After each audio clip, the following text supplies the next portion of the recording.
At the end of the war, we had no parents. We were 4 kids, and had to put somewhere. So you go there, you go there, you there, and you go there. That's how we were separated. We had an opportunity.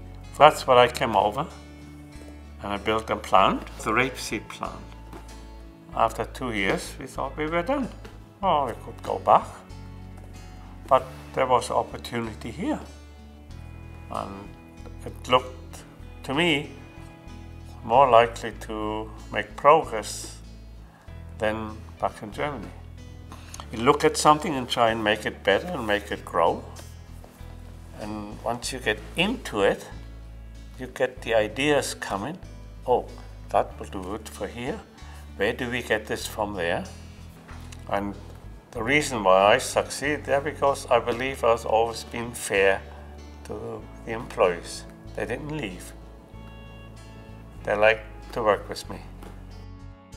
Important for me is to do something good. Well, if you have enough money, you share it. That's how I looked at it. Yeah, we went to the symphony and we liked it, and I could see they needed help. Well, we had enough to help. So that's what we did. Well, I thought hospitals always need help. So we decided to pass on a share to there.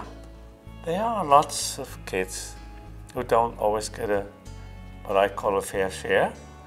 And if you can help, makes you feel good. Simple as that, I think.